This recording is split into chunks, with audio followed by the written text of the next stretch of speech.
Welcome to How to Survive, the show that teaches you how to survive the stuff that can kill you. Like typhoons, or hijackings, or a Joni Mitchell concert. Oh, and the stuff that just makes you wish you were dead. Like Billy Joel ballads, or Big Brother, or A Big Brother. Yes. Mm-hmm. All of that can make you wish you were dead. Exactly. You know what won't make you wish you were dead? Our theme song. Hit it. Ground is shaking under our feet. Mountains on fire, flooding in the street. Can't breathe the air, can't fight the feeling. Gobbling down Xanax ain't the way to be dealing. Gotta do better than just getting high. We gotta stick together if we're gonna survive. Ooh, how to survive.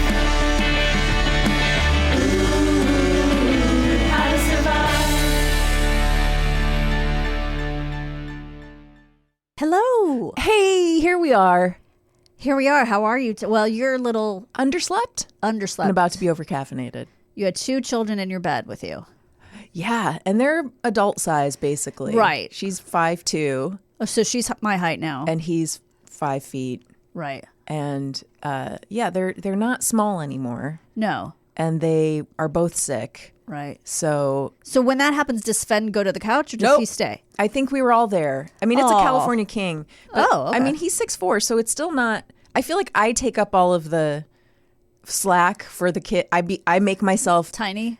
Thumbelina size. Metaphorically and literally. Yes, Yeah. I get myself real small, and then just my back in the morning is like, you felt this. This happened to you. Sorry. And I don't sleep Stinks. much. So I overslept this morning and then raced here and like did all of my makeup in the car. I mean, I do that anyway. I don't know why I'm acting like that's Oh, different. you look good. You Thanks. don't look underslept. Well, makeup helps. When my alarm went off today, I said no out loud. I think I did too. It's funny actually. because I'm fine 3 minutes after I wake up. Yeah. But that initial having to get up is like torture. It does feel like then the I'm worst fine. thing. Yeah. And yeah, that's what I'm here to report. What about All you right. guys? Oliver had his homecoming dance on Saturday. Oh. He was he had borrowed, this is like what happens when you leave things to when you don't. Get involved. Yes, exactly. This is what happens when you don't get involved as the mother. So we're like, I'm getting ready to take him, and Jimmy was out. He was at a concert. And we still have to hear about your concert. Yes. I did go to a concert. So he puts these pants on. They're tuxedo pants. He's going to wear a tuxedo. Oh, great. Okay. Not like with tails, but No. like, so there's no belt loops. Okay. So he puts it on and he goes, are these kind of loose? I'm like, Jesus Christ, you're swimming in those. Yes. Like, and then They weren't his, or he they had were lost Jimmy's. weight? Oh, okay. Okay. No. They were Jimmy's originally. Yeah. I don't know how Jimmy fit in them, honestly, but they were Jimmy's at one point. I'm like, that looks insane. Right. And then he's like, well, can you safety pin them? So I try to safety pin them. There's not enough material to fold it over, so I Yeah. can't safety pin it. So if you just stick comes, like you put the safety pin in and it just goes, Yeah. expands to the width of the safety pin. Right, So that right. doesn't help. So then he puts it in on the inside. He bends over, it pops out. I'm like, you cannot, This you're isn't gonna gonna work. Right. So then I'm like, you don't have any other pair of pants? So he puts on, he finds another pair of Jimmy's pants that Mm-hmm. are black that, have belt loops. And I go, those are going to be too short. I can tell right now they're going to be too short. Yeah. Because Jimmy's really short. He's got short Yes. legs. He puts them on. He's like, is this okay? I'm like, no! We can see your socks. Is this the day of the dance? We're about to leave. Oh no! Oh no! We're about to leave, Yeah, because he's Chris. a boy. He's not like girls who will try on their outfit Right. like 17 days Well, he before goes, the event. well, it fit last week. Why did you wear it last week? He said, when I was Groucho Marx. And I was like, Oh. okay. And then he realizes, well, I think the pants are sagging even lower because I have my wallet and my phone in the pockets. So he put his wallet and phone in his jacket pocket, Yeah. and it did help somewhat. okay. But I was just like, I was so irritated. I don't know why. I was just so fucking irritated. Like, I stay out of things, and Yeah. then this is what happens. Like, Yeah. call me controlling, but when I do it, like, this never would have happened. So anyway, so I drop him. I'm like agitated, and I don't even know why. He didn't do anything, but And then I'm like, you're going to be late, which he wasn't going to be late. But anyway, so I dropped. You right on time for the dance. Well, he planned to be an hour late. Oh, got it. But all Okay. his friends were going to be an hour late. Right. So I'm just anal about time, and I know it doesn't matter. So I drop him off, and I'm like, okay, everything's fine. It worked out. Like, it's going to be dark in there. It's not like Yes. prom. When it comes time for prom, we'll get him a proper suit. Like, Yes. of course we will. So I'm driving home, and I'm listening. There's a Billy Joel channel now on Sirius. They do this periodically. Yeah. And how fun. did you see my tweet? So it has an intro of him talking, and he's talking about He's how a good storyteller. he is, but like Oliver does a really good impression of him because he's always like, well, I heard this song and I lifted it. Basically, I just stole this song because every story is about how he basically this is like a Chubby Checker song, and I just like and I just like changed it. Yeah. This is like Ave Maria. Like he's very That's true, He that's always true. is referencing really not Yes. like even classical music. Yes. But then in that New York Long Island accent. So it's I want just to hear funny. you and Oliver just doing Billy Joel. Yeah, Doing Oliver does Billy it. Joel impressions. Oliver Yes. does it really well. Well, I don't know that he doesn't necessarily sound like him, but the words he chooses are very funny. Yeah. Yeah. So he's talking. The question is like, what's on your bucket list? What haven't you done? Okay. So he talks about how he just wants to leave his daughters in a good place. He just wants to be there for his daughters. Because financially they're fine. I think like, he just means yeah. emotionally. Okay. He just wants to make sure they're prepared for the Yeah. world. And I guess that's Alexa, and I guess he has daughters with the new wife. Yes. So anyway, so then they start playing the song you might not know, but it's called Lullaby, Goodnight My Angel. Mm-hmm. And I'm just listening to it in the context of what he just said. Right. And it's literally a lullaby that he wrote for Alexa when she was little. And it's like amazing. Yeah. It's really, really sweet and good and lovely. And I'm just thinking about Billy Joel and his daughters. Yes. And then I'm like, oh no, this is me. Aw. Like, oh shit. Oliver's 17 and this is Goodnight My Angel. And you'll sing the song to your child someday and then I'll always be a part of you. And I'm like, and then I start crying. And I'm like, oh my God, I'm sorry I got annoyed about the pants. I should never get annoyed about anything. I know. So, Oh, Danielle. yeah. So that was funny. And You then had a Billy Joel moment. I did. We are going to learn how to survive Big Brother. Being surveilled. Being surveilled. I mean, that's scary because, it's common in our Yes. lives, right? Yes. So just going to tell you off the bat that I don't exactly have a story. It's more that I wanted to cover. First of all, there's way more than I could possibly cover in our time. But Yeah. I kind of wanted to cover the government stuff and then the commercial stuff. Good. So we don't really have a story. Okay. Well, fuck this then. Let's shut this shit down. Yeah. You are being watched. From automated license plate readers on your street to the mail at your local post office to facial recognition technology at your nearby airport. Jimmy went to a concert the other night and he signed up for the facial recognition. He just walked in, avoided all the lines, walked Wow. in to get his concessions, took his concessions and left. Wow. Didn't pay What was for the concert? I think this was he saw 2 concerts this week. One was the guy from Pink Floyd. Roger Waters. Nope. David Gilmour. David Gilmour. Okay. And the second was Jim Croce's son. Oh, yeah, yeah. Croce does Croce. Oh, we still have to hear about. Okay, at the end of the show, we're gonna hear about what's the concert you went to? Joni Mitchell. Yep. I did go to that. Okay. Yeah. So he just walked in, didn't pay for anything. It's all connected. To like his Apple Pay or something? I don't know. He just Something. he downloaded some app or something, and then Yeah. it says "Welcome, Jimmy," like on the screen. Wow. It's crazy. All right. I don't think I like that. I don't think I like it either. Okay, our information footprints are enormous, but they may be outstripped by the government's desire and ability to collect massive and intimate details about the who, what, when, where, and how of our personal lives.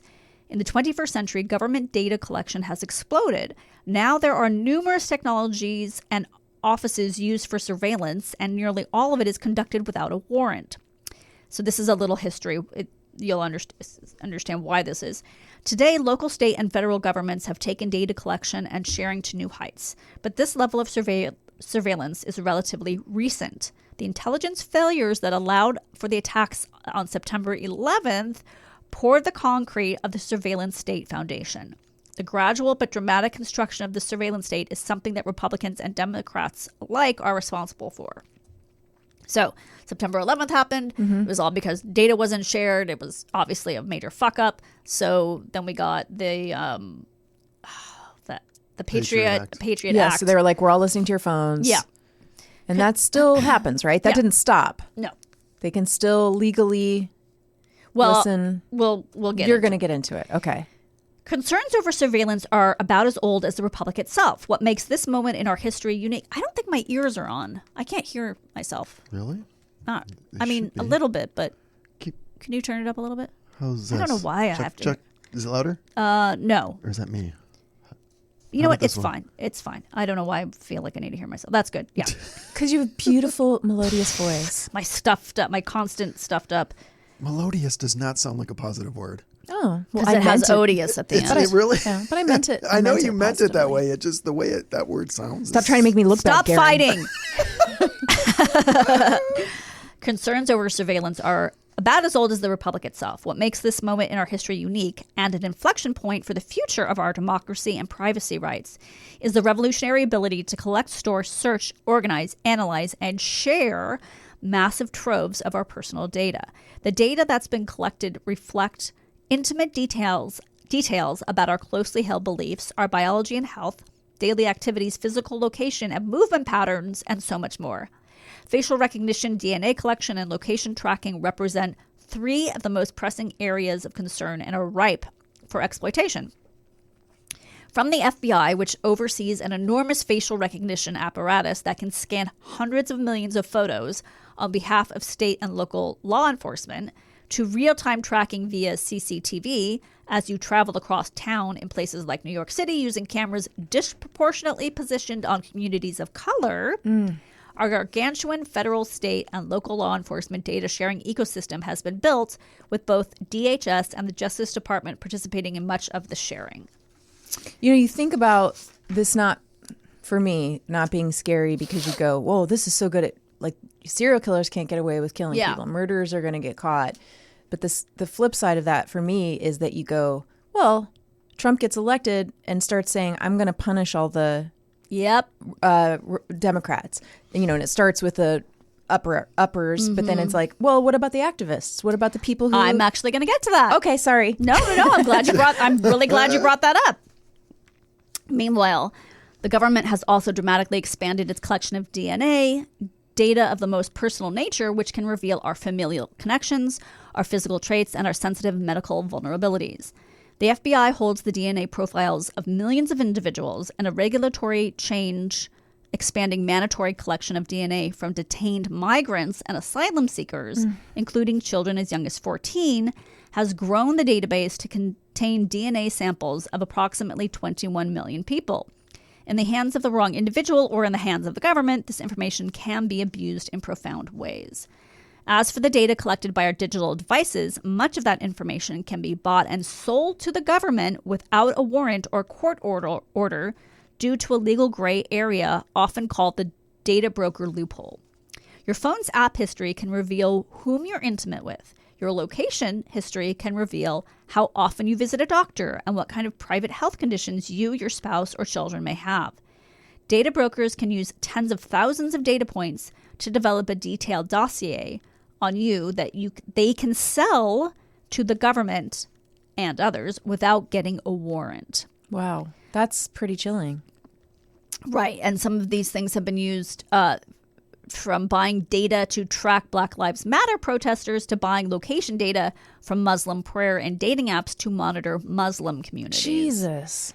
The overturning of, this is very relevant, the overturning of Roe versus Wade has given rise to fears that law enforcement agencies in states that outlaw abortion access could buy cell phone data to track and possibly prosecute people seeking reproductive health care for those that travel to jurisdictions that protect that access. Okay. That's why they said delete your period trackers. Right. Apps, your period apps, right? Right.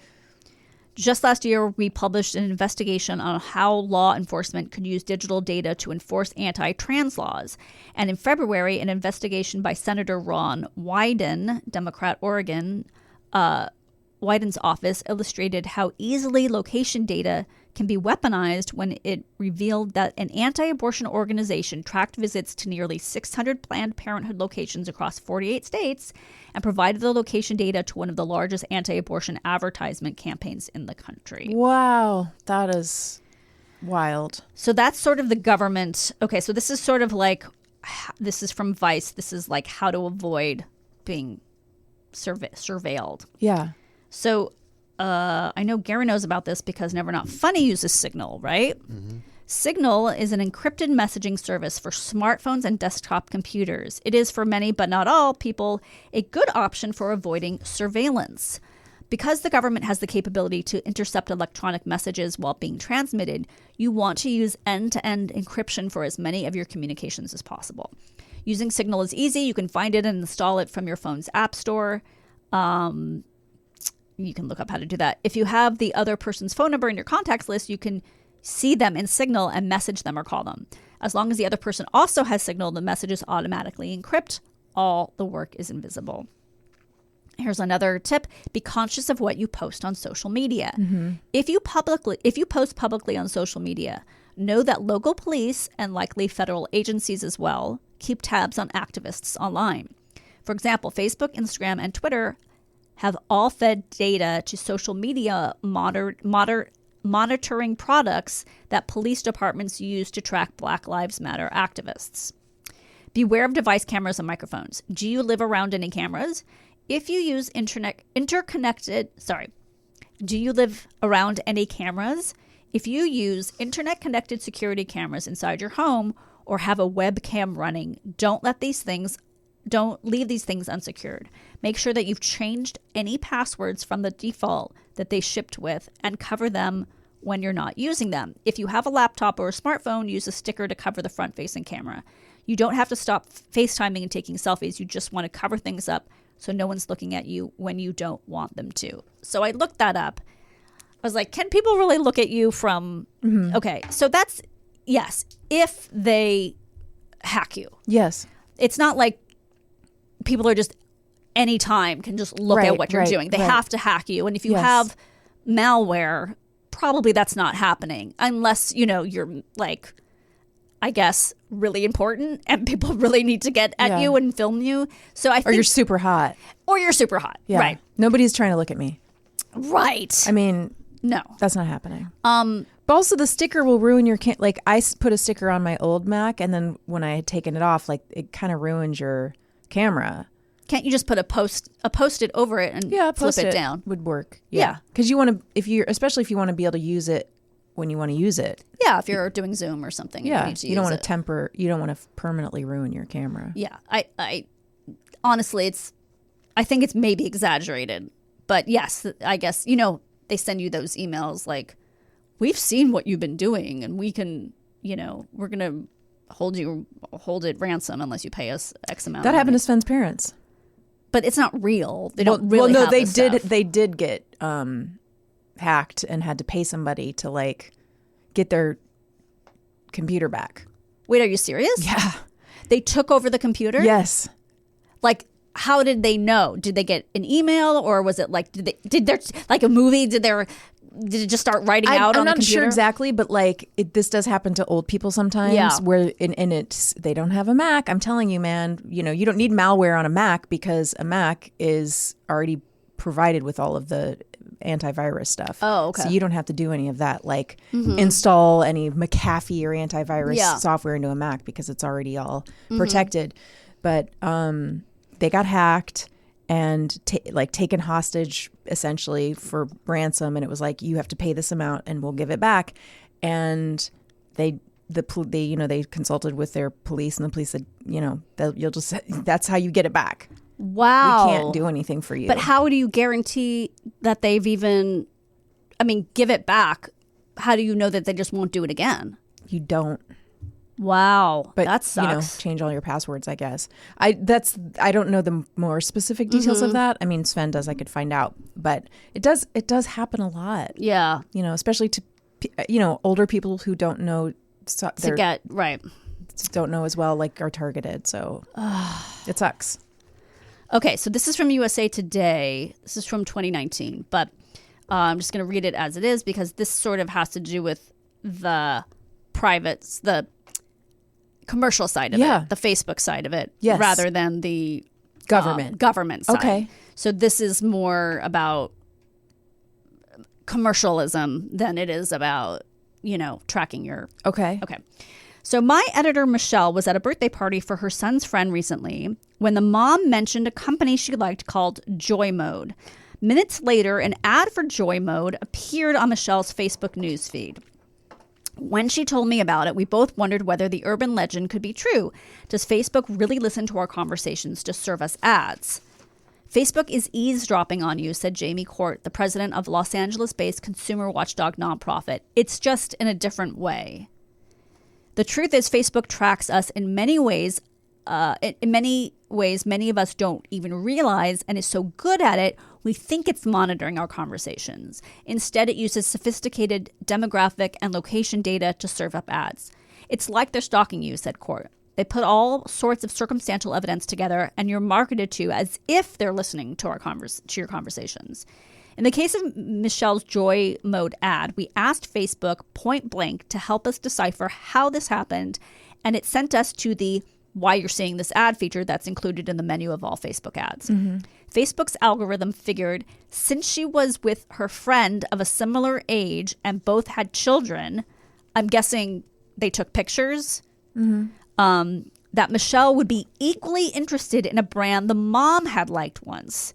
It deduced that both were in the same geographical location together where the friend's Joy Mode subscription was actively in use. It's so weird. I mean, have you been through this experience? Like Sven and I have too, where we'll have a conversation. We'll be standing in the kitchen talking about like, we should get a bird feeder for the deck. And like, wouldn't that be fun? We'd see more birds. And then literally like, I'll look at my phone and like underneath something I've clicked on, it'll be like bird feeders on sale. And I'm just like, oh my God, this is so weird. It's so creepy. Well, supposedly they are not listening to you. I know. I've listened to stuff that says that it's exactly what you're saying, but it still feels so fucking suspicious. Facebook's out. Okay, so, and if she had posted photos from the party on Instagram, which is owned by Facebook, more data clues could have been collected to solidify the interest connection. The FBI AI engine can determine intent from textual and visual material you provide. Notes. Oh, sorry, not the FBI. The FB, Facebook AI. Yes. Notes tech industry veteran Phil Lieberman. With intent, they can find product and services that you might be interested in. This is all about recommender systems, similar to what Amazon offers. But Facebook has more information on an ongoing basis to determine what you might be interested in buying. But wait, there's more. The social network admits... Danielle, I'm sorry, but you have to say, but wait, there's more. But wait, there's more. Thank you. The social network admits that it collects the content, communications, and other information, including photographs and videos, accounts, hashtags, and groups we are connected to. It notes what posts, videos, and other content we view, and even collects our payment information, including credit or debit card number, billing, and shipping information. There are many other ways for Facebook to target you with ads based on data they've collected and put through algorithms, affirms privacy advocate Paul Bischoff of Comparatech.com. Remember that Facebook can track what you do on other websites and apps that use Facebook plugins, login, and widgets. I don't really understand how that works. The plugins, supposedly they leave something on. I don't really understand it, but they have access to things that aren't We're Facebook. leaving our footprints everywhere, right, essentially, and they're keeping track of it. Right. Facebook's single sign-on offers another door to your data. If you've used your Facebook account to sign in on a website, because sometimes, they say sign in with sign Facebook. in with Facebook, yeah. To subscribe to an email, make a purchase, or snag a coupon, Facebook can collect data of what you do, like view a web page or add a product to an online shopping cart. The social network tracks us on mobile phones if we give permission, meaning the social network knows where you are even with the app closed. It leaves cookie data on your devices for tracking to create personalized products that are unique and relevant to you. On permissions, Facebook doesn't entice you to allow On permissions, Facebook doesn't entice you to allow nonstop tracking even with the app closed. Instead, as it did to this reporter recently, a post on Facebook-owned Instagram was about to go live when a pop-up window urged him to turn on location services to automatically select the city tag.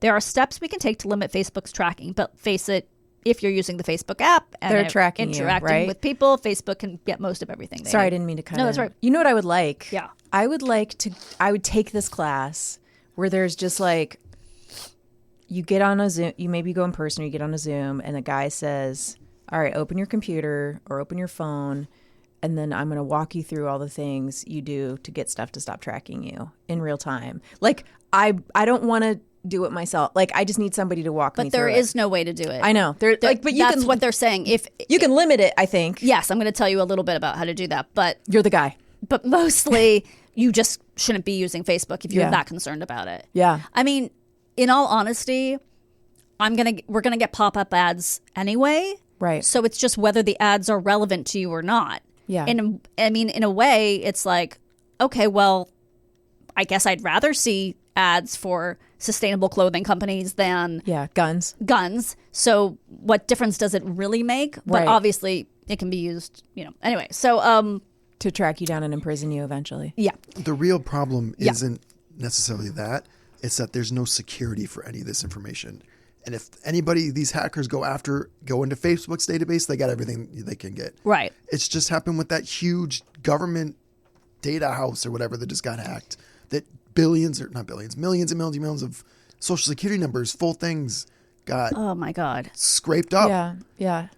There's no protection. The data breaches are Yeah, scary too, right? However, I might be making some money because Entertainment Partners, which pays residuals, was hacked. Oh. And so I might be making $230. Well, look at you. As part of a class action lawsuit. Oh my God. Oh, yeah. Somebody's going to get a new vegan purse. I told Jimmy, I was like, I've got a source of income coming in. And he goes, are you opening an Etsy shop? And I was like, no, I don't have any skills. How can I open an Etsy shop? I might be getting $230 plus something else from this data breach. I'll take it. Yeah. Breach me all you want. Breach me. There are steps we can take to limit Facebook's tracking, but let's face it, if you're using the Facebook app and interacting with people, Facebook can get most of everything they need. We may still understand your location using things like check-ins. I never do a check-in. Like when you're like, I'm here at the don't do that, you guys. Don't do that. It's dangerous. Yeah. Please stop doing that. Events and information about your internet connection, Facebook says in its FAQ on how its location settings work. In fact, Alexandra Korolova, an assistant professor at the University of Southern California, did a study of Facebook's location tracking and says that even if you opt out, Facebook will still keep tabs on you. Even when we explicitly exercise all location control, she said, Facebook still learns the locations we visit and exploits it for ads. I'm not sure how.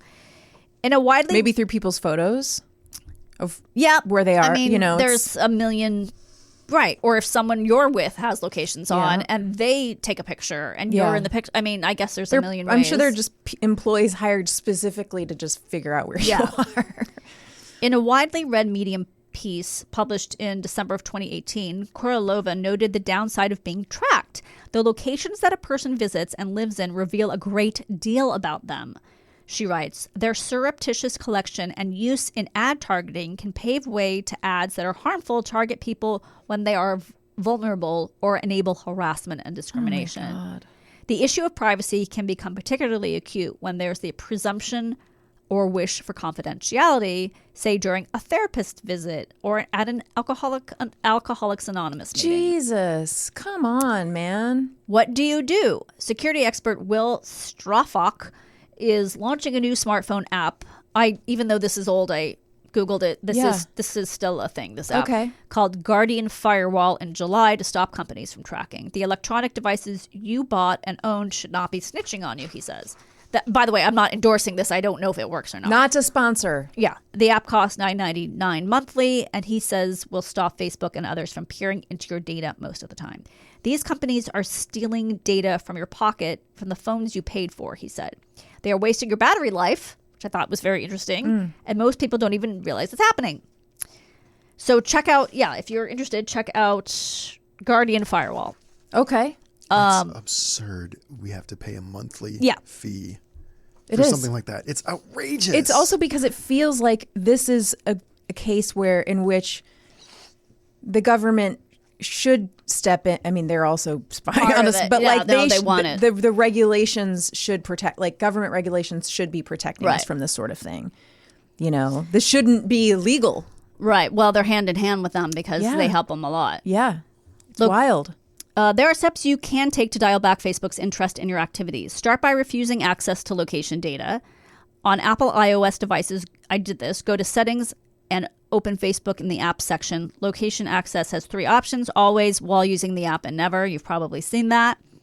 So if you don't ever want them to know where you are, you say never. And that's in your settings. Yeah, it's go to settings and open Facebook in the app section. I'm going to do that right now, Danielle. On Android devices, open the Facebook app, go to manage settings, and put location tracking on never. I'll do it after because I already forgot what I'm supposed to do. Okay. If I can do it, you can do it. Trust me. Well, Masori and the company denied that persistent perception every which way to Tuesday. We don't look at your messages. We don't listen in on your microphone. Doing so would be super problematic for a lot of different reasons, Masori insisted in the CBS interview. But I recognize you're not gonna really believe me. Right. So why do these ads keep appearing there with regularity, and why are so many people convinced Facebook isn't telling the truth? Because they're lying liars. My original thought was like, well, if you're not doing anything nefarious, then you don't have to worry about this. But then thinking about who's in charge? Well, who's in charge? And also what if you're an immigrant, or what if you're, yes. It's kind of a privileged way to think about it, right? It totally is. Because it's like, I realized also, that after why I are read they it. tracking, why are they so fucking have such a, sorry about my language, but why do they have such a hard on for Black Lives Matter? Specifically, I mean, that's because that's the boogeyman that they blame everything on. Exactly. Whenever you say, what about January 6th? They say, what about Black Lives Matter, basically. Yeah. So it feels like that thing where it's like, and high racism. I forgot about that part. Yeah. They're scared of Black people. I'm not worried. I didn't do anything. But it's like, yeah, that's gross because, and that was my initial thought too. Spy on me. I don't care. But it's like, yeah, but what about it's like they start looking at people who do activism for, abortion rights or activism for Kamala or Democrats, and they start going after those people. And it's like, it's easy to be blasé about it when it's not affecting you. But we also have to protect vulnerable people, even when it's not us. We have a little time. Do you want to tell us now about your concert? Yeah, I don't know how much exciting information I have about it. There was a medical incident. I should note also, I got high. No. Yeah. Wait. Julia and I, we got high. So Julia is in Danielle and I's book club. Yeah. And Julia seems so straight-laced. That's so funny to me. She said, should we take gummies? Oh, okay. So it was her idea. She's not as straight-laced as you might expect. Oh, I would expect her to be very straight-laced. And I said, yeah, let's do it. So she had some, I had some. Okay. I brought every single kind of a gummy product I have. Was that smart? But we didn't take them into the show. Oh. So we took a car to the zoo to then take a shuttle. This is at the Greek? No, at Hollywood Bowl. Oh, the zoo? So the shuttle goes from the okay. zoo. You can take the shuttle from the zoo to the Hollywood Bowl. So I picked her up and she was like, I already took my gummy. And I was like, whoa, girl, party hard. And then... How much are we talking here? Come on, Garen. 2 milligrams. It's like drinking a glass of wine, basically. Okay. And I was like, all right, well, I have this kind and this kind and this kind. And she was like, oh, that's the kind I have. I go, well, all right, that's what I'm going to take too. It's like the pear flavored champagne pear champagne or something You know, like it's that. only a pear champagne gummy if the gummy was made in Champagne, France. I just want you to know it's not authentically a pear champagne. I think it wasn't. Okay. I'm going to go out on a limb here and say it probably wasn't. All right. So we got in the shuttle and apparently we're already talking too loudly. Because we sat in the way back, and they're like shuttles the same kind of shuttle that you would get in at an airport. Yeah. You know what I mean? It's like a bus. Yeah. And people are like, shh, we're trying to hear what they're saying at the front about pickups. Oh my God. And I was like, oh, okay, sorry. Oh my God. And because they were saying like at the end of the show, and we were just talking, and we're not that loud. I mean, we're two like small white ladies. Maybe we were loud. Maybe you were. Maybe we were fucking loud. Okay. I wasn't high yet. I mean, I had just taken a gummy. It takes like an hour to kick in. All right. And so, then we chatted all the way to the show. And then when we got off, it was like confusing on who should go first. And I was like, oh, I guess we should go. And a guy goes, indeed. And I thought he was meaning it in a nice way, but Julia, I think, took it as like they were really fucking done with us. Oh, that's so like get out of the. And she goes, I think they thought we were like really loud, meaning probably me because I'm like chatterbox loud lady. That's so funny. And I don't think of you normally as loud, but I don't know. But I thought that was already kind of funny that like we were already annoying people just on the bus ride to get there. Very, mellow crowd. It's Joni Mitchell. She's 80 fucking years old. I was going to say, I'm assuming the medical incident was Joni Mitchell. I know, right? Well, I was worried because I had said before somebody was going to die at the show, and I was hoping it wasn't going to be her. Wait, is she really 85? Oh, No. 80. She's 80. Okay. So star-studded. Really? Night on the stage. Oh, okay. It's Brandi Carlile and Joni Mitchell. Right, because she's holding her up. They're tight fucking friends. But I'm going to tell you who was there. Annie Lennox, Okay. John Baptiste, Okay. Rita Wilson. Oh, for fuck's I know. sake. I was like, Rita, how do you fucking get yourself in on all of this? Thinking the other day, I was like, doesn't Rita Wilson have a band? Isn't she think she's like a rock star or something? Yeah. She's Okay. all in like leather probably. I don't remember if there was somebody else. There might have How been. did she get herself? I know. I'm like, how did you fucking get yourself in on that? She must be a really nice person because she's always at these cool things. Well, she's also married to Tom Hanks. I'm sure that doesn't hurt. I was bummed though because the second night was fucking Chappell Roan was there. Really? Yes, and Elton John. Whoa! But I think they were there as like I don't know that they were all on stage because it was like there was a jam session in the back with those people the second night. I don't know that they were on Elton stage. John was definitely on stage. He Yeah, was definitely part but of that I don't know if Chappell band. Roan was part of the band the second I night. don't- I have not They heard showed a that, so probably backstage not. event of them all singing a song together, and I was like, God damn it, Chappell Roan was at the second night. You're a fan of hers. Big time fan of Chappell Roan. I love her. Okay. I'm just waiting for the tickets to go on sale. Anyway, so we were sitting, pretty high in the nosebleeds, not the highest, but like the second lowest highest. If that makes sense. And the show's incredible. It's so good. Her voice she can't do the high songs anymore, right? But she can do the lows really well, and then they do some of the high ones, and Brandi just covers the high stuff. I was gonna say I am not super familiar with her, but when I think of her, I think of a high voice. Oh, so I know it's the Mumford and Sons guy, the main one. Marcus, okay. is it Marcus? Marcus He's the one Mumford, married yeah. to Carey Mulligan. He came out, and so my favorite Joni Mitchell song, one of them, maybe the favorite, is California. I fucking love that song so much. He sang it, which I was a little bit like, oh man, but she can't sing it anymore. Yeah. So I mean, I think she smoked for her whole life. Oh. And she had this aneurysm event, and like she couldn't sing it. boy. Like she had to relearn how to sing with. Brandi Carlile's the one who like got her singing again. They would go to her house. This was for 6 years. They would go to her house, a group of people, my and God. sing her songs to her. Just like have a jam. That's why it's called the jam. And just different musicians who loved her. And then eventually she just kind of started singing with them. And So- it brought her voice back. And then she came out of retirement. So I understand she can't hit the high notes, but when she's singing in her range, can she still sing? Oh yeah, she Oh, sounds okay. really good. It's And- not doesn't feel uncomfortable. No. Okay. People were sobbing Oh. in the aisles. Like when she was singing some of I was crying. People were crying. It was amazing. So anyway, who cares? At one point, I saw a medical team come down, and I was like, here we go. If you're there, there's a medical incident. If I'm there, and it's surprisingly and luckily not me. And so I see them come down, stop like a couple aisles down from us, and a whole aisle of people come out and go up sort of on a walkway behind us. And then these two little old people, a couple, come down out of the aisle, and then some of the medical staff walk them out. Okay. So they were able to walk out. Okay. So I was like, I guess it's them who need the help, or something happened. But then the other people don't go back to the seats. And I'm like, why can't they go sit down? And then I see a cleaning crew go in with mops.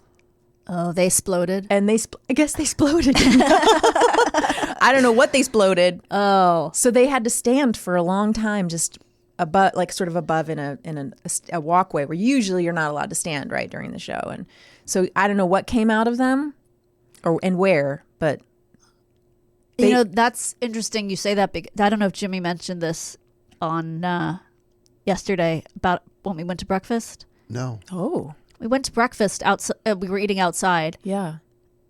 It's at a diner. Yes. And there was these 4 younger people. Okay. 2 gals and 2 guys in their mid-20s, maybe late 20s. And one of the girls bends over the wall because it's outside. Yeah. And starts trying to make herself throw up. Trying to make herself. Well, she's just like, ugh, it's not coming. They're all like joking and stuff. And we're like, what the is she fuck? like next to us. Oh my God. No. And, yeah, it was go to the bathroom. Crazy. What's wrong with you? And we look at the guy and he looks like he's laughing, but he's embarrassed. Like he turns bright red. And then Jimmy just like quietly hands her a bunch of napkins. It was so fucking weird. It was just fucking weird. They're like, we're in our 20s and we're hungover. I guess. And I think, that's what I assumed it was. But she was in such good spirits for someone throwing up. Yeah. It was really weird. I've always been very astounded by these drinkers. Yeah. And I was a young person who has gotten sick from too much drinking, but I was never that person who's like, oh yeah, I just throw up, I'm back to drink more. No. Like, it was the end of the night for me. That should be a period. Like, that was done. It was like, now it's a medical event and you will not be seeing me anymore. Now I'm crying. That people could just be so blasé about. To me, this is like an event on the body. Yeah. It's not like a casual, like I burped. This was the most casual throwing up. Like so much so that I was like, maybe she's doing something else because I couldn't figure out. Or maybe she has an eating disorder and she just does this when she eats. They hadn't eaten yet. Oh. They just sat down. They had just sat down. Wild. I was like, why don't you go inside and go to the bathroom? Also, yes, it's like other people are eating here. Maybe I would have said something if I were the one sitting next to her. Yeah. I don't know. It's also so like, how do you even form the sentence? Fucking weird. Like, why? So what are you doing right now? We will be back right after this. Welcome back. Hi. You didn't go to the bathroom again. I think my bladder's getting stronger. How are you doing that? You have the largest coffee I've ever seen. I know. It's incredible. Thank you. You're welcome. I got it for her. And are you doing exercises to make your bladder stronger? No, I'm not doing that. No. Oh, okay. Maybe it's like your superpower from getting the migraines. Yes. Is that you have a stronger bladder. I'll take it. You know what? There should be some positive out of it, right? Out of it. Yeah.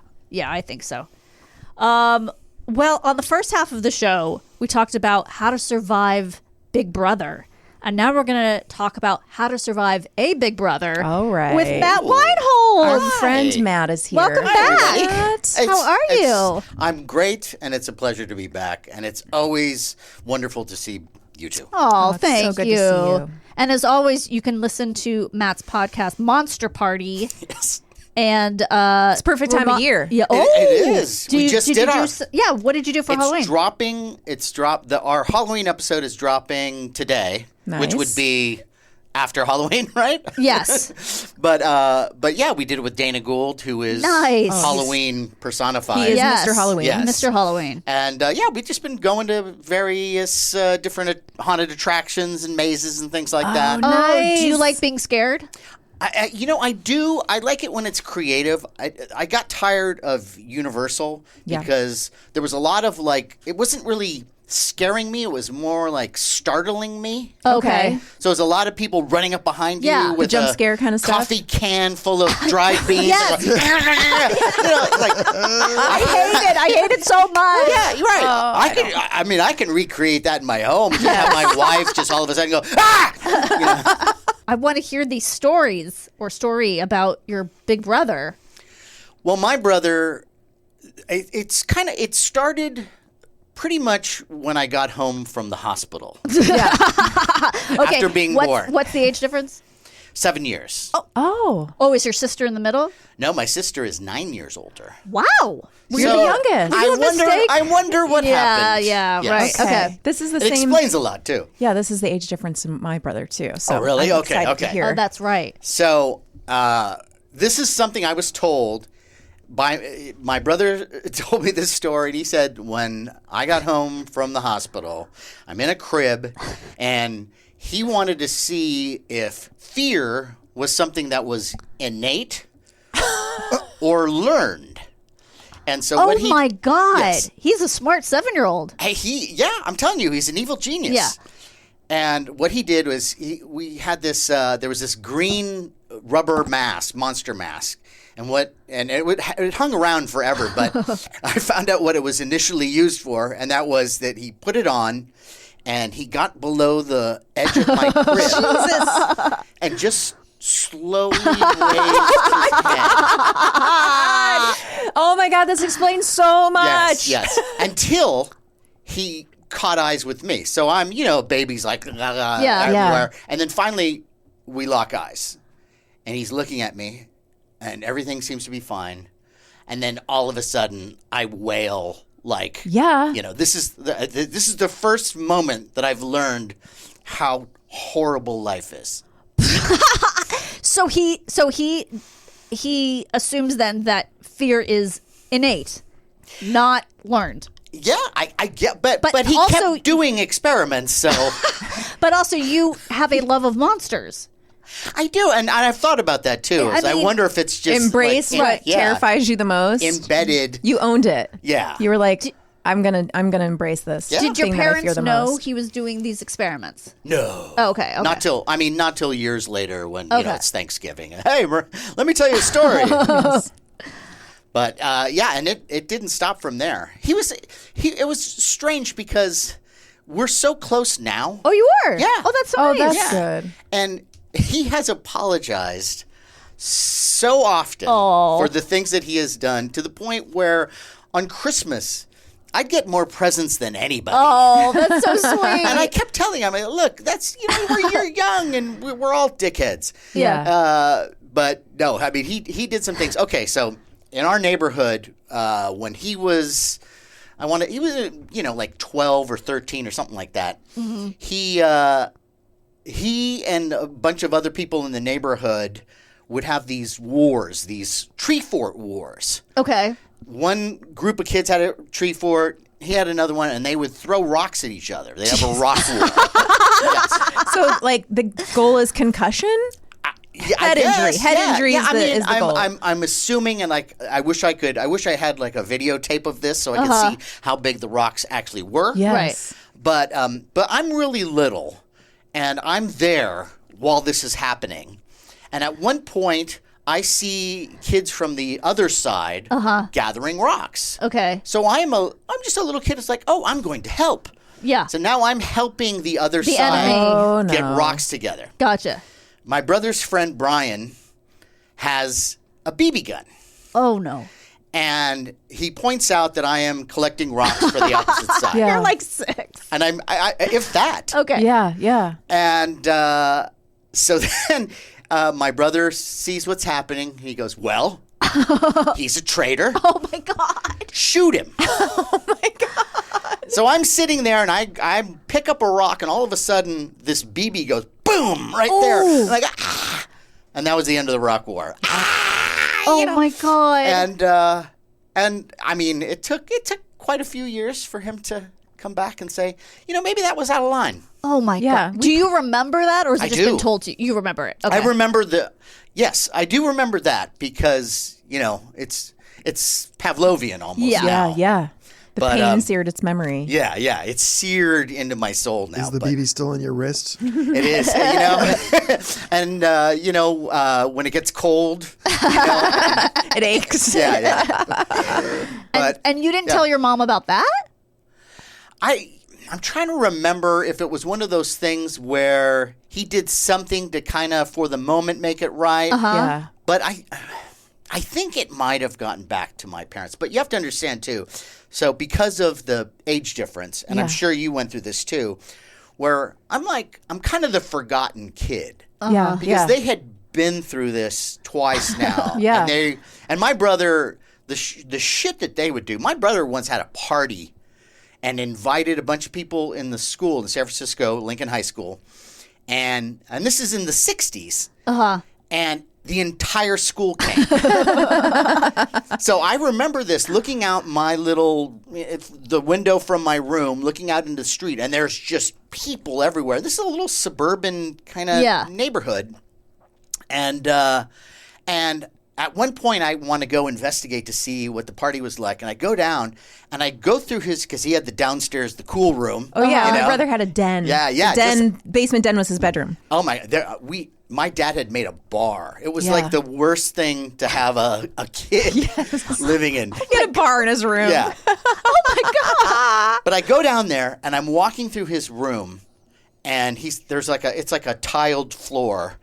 And I'm sloshing through about an inch of beer. Oh, gross. And so I think because of all that stuff, by the time I started doing my things, I kind of got away with murder. Yeah. They were exhausted.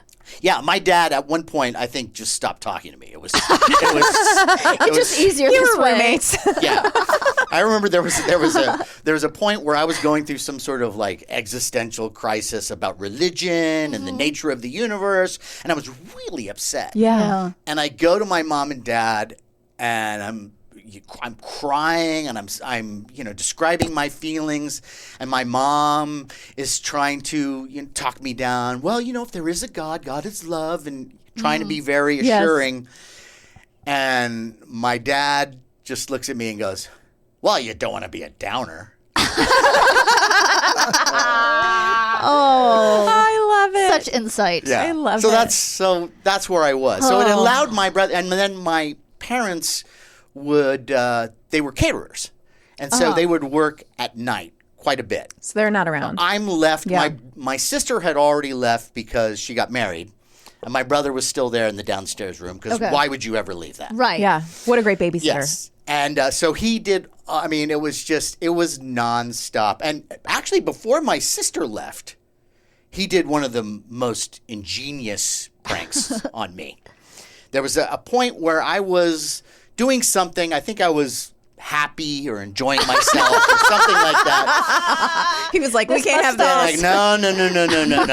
Life is not like this. Oh my God. You need to be taught a lesson. So my dad, before he was a caterer, he worked in the meat industry. Okay. So we had these butcher smocks. Okay. So he tells me, if you don't stop acting up, we're going to take you to the insane asylum. Oh my God. And I'm like, no, you're not. No, you're not. And my sister's, yes, we are. We're going to do your this. sister was part of it? Yeah, this is before she left or she was visiting or something. Yeah. And So my brother, while my sister's talking to me, goes down where my dad kept the butcher's smocks, puts one on like it's a lab coat. Oh my God. And goes around and rings the doorbell. And, they're here.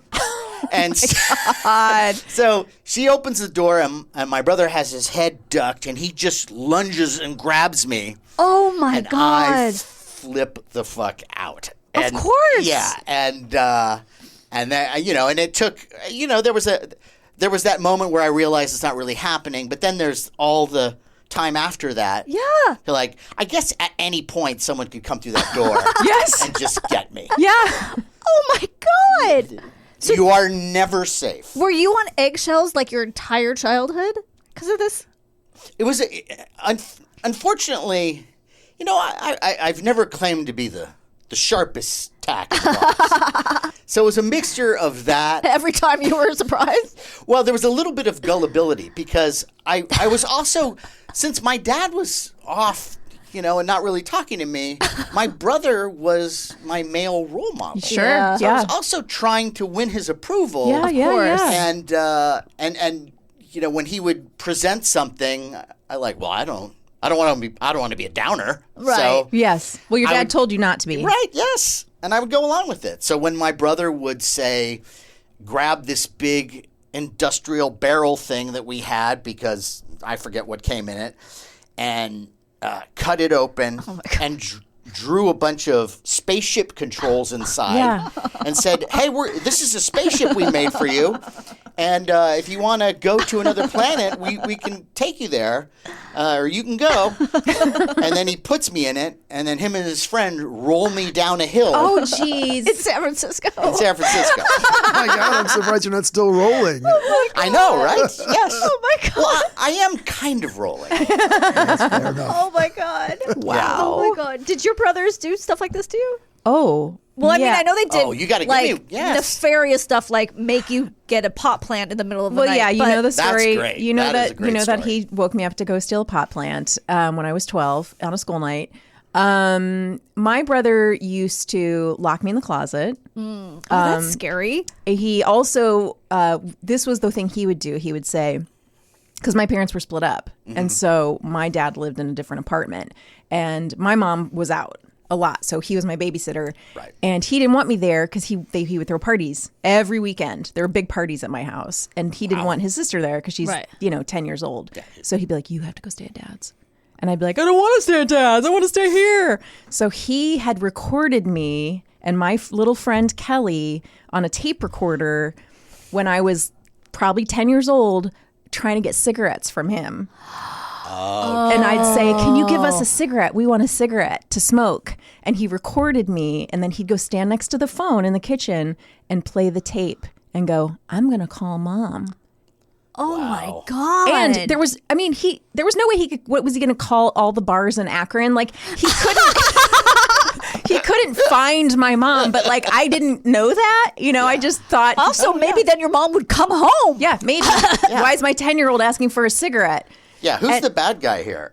Yeah. Who is the bad guy Wow, here? but it worked. And so he would bribe me to go stay at my dad's, like, so he didn't have to have me at the house while he threw parties. But it obviously didn't work because I was there for a lot of those parties. Right. And So- your mom never found out, or she didn't care? I don't think, I mean, she knew those parties were happening. Oh, okay.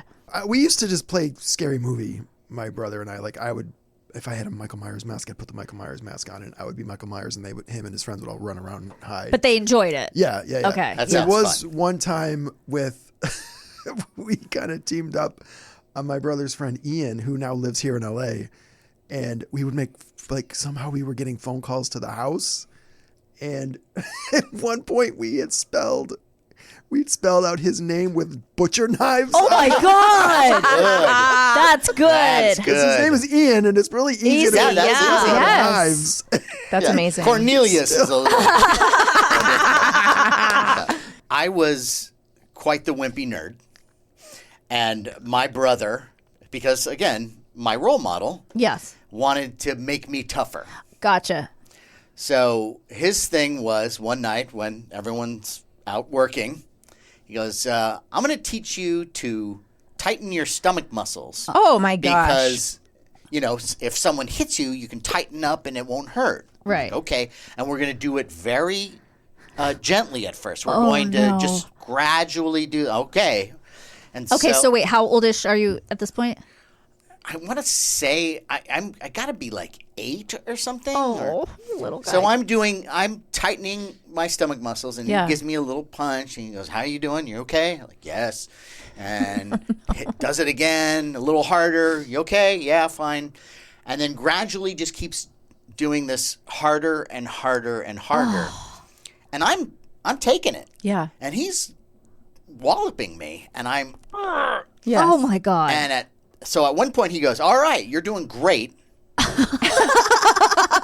He says, now I'm going to hit you as hard as I possibly can. No. And he goes, can you take it? And of course, I'm in it this far. Yeah. Like, yeah, I can do it. All right. So he winds up. And unfortunately, he was thinking more about power than direction. Oh, no. And his fist just lands squarely in my nuts. Oh, no. And, no. And I am on the ground. Now, that was one where the tables turned briefly, where I was able to go, I'm going to tell Mom. I'm going to tell her all about this. Please don't. I'll do this. Okay, ice cream. Oh, okay. Yeah, so but I mean, I remember that hurting. I can't into imagine. The night. I bet. Maybe I think the next morning. Yes. Oh my God. But for a while, the tables had turned, and I was able to get him to, take me to a place or whatever. But yeah, and so now I see that as different because I really do think he was trying to help me. I really do think. I don't think he did not mean to do that. It wasn't like, now I can castrate you. Yeah, he thought he was the older brother, sort of like helping his younger brother. Yes. Was he a cool kid? Because you were a nerdy kid. Was he like... I thought, well, he drove motorcycles and he was hung out with he was the stoner hood kind of dude. Gotcha. Yeah. And I mean, I really looked up to him. Okay, so there are any other crazy things your brother did? Well, you were talking about the kind of horror movie scary stuff. One thing my brother did, which I thought was, again, I think pretty inspired, was we'd watch a horror movie and then he would go and get go to like the circuit breakers and pull out all the circuits in the house. Jeez. So I couldn't turn the light on. Oh my God. And then I'd just be in the dark in the living room and he would be in the house in the back going, oh my God, that's terrifying. That's so terrifying, Matt. Oh my God. Oh my God. Oh my God. We would fight. And this is now, he's getting a little older. And I'm in my teens, early teens though. Maybe 13. And so again, my parents are gone working. He's with me. And so we had, because my parents were into food, they had all these great butcher knives. Uh-oh. Jeez Louise. And so we had one that was almost like a scabbard. It was just like a pirate sword. And so he goes, all right, we're going to have a fight. And he goes, you get to have the knife. Oh, my God. And I'll have this belt. Oh. And so we're having this fight in the living room. Oh, my God. And he's trying to hit me with the belt, and I've got the knife, and I'm doing this, and it's actually fun. We're having a good time. Because you're not actually trying to slice him. I am not really trying to slice him. Right. Yeah. It's almost like a bizarre role-playing thing that we're doing. So we're doing this, and all of a sudden, I see a streak of blood just hit our white wall. Oh, no. He looks, and I got this. You got him. I got him. Oh, my God. And then it stopped, and then the whole thing stopped, and we made sure he was okay. Jesus God. But again, for once, it went in my favor. It did. Right. It did. I didn't have the belt buckle hit me in the eye and my eye pop out. Right. It could so easily have. Yes. So when years later, flash forward, and it's at Thanksgiving and you're laughing about this, what is your mother's reaction at this point when she finds out all these stories? My mom just kind of laughs it off. I remember at one point I wrote some essays, some comedic essays about this time. Okay. Yeah. And I gave them to everybody in my family.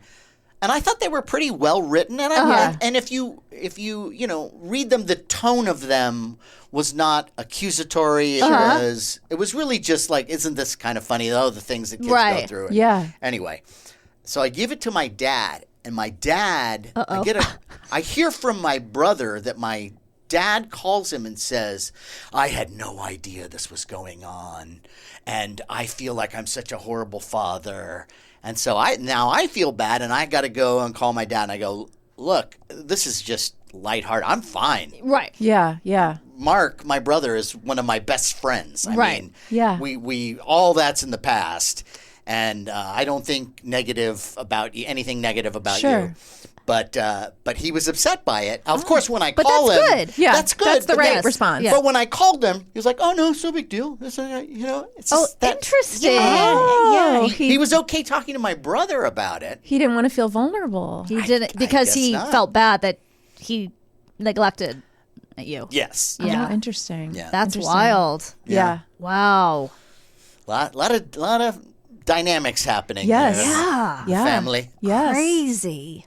And the power shift is when I think back on it, how that changed, Yeah. and how the minute when my brother had less time to devote to fucking with me, it allowed me to kind of find my own personality, Right. and then we got back together again. Yeah. And for all the stuff that he did to me, he also did some great things. Yeah. Matt, thank you so much. Thank Great you. stories. I love oh all my the God. stories. It's very So good. cathartic for me. Good. Thank I'm you. glad. I'm Yes. so glad you guys are friends. That makes me so happy. Yeah, no, does. he's the Lovely. greatest. I That's love so that. nice. And we will be back with what did we learn today? Danielle, Yes. are you ready to learn what we learned today? So ready. We're all just waiting for the day we can trash our alarm clocks. Oh my God. Can't wait.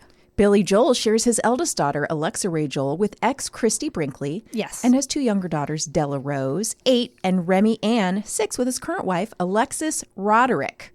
He's a 6-year-old. Yeah, he has a 6-year-old. What is he? 75? I'm just guessing. Al Pacino also has an infant. I just read basically. he doesn't see his child. Did we talk about this? No, I just read it. I talked about this with someone. It might have, I don't remember. It might have been my friend Sarah. That he was saying how he loves his relationship with his daughter, who's a toddler, because he only sees her on a screen.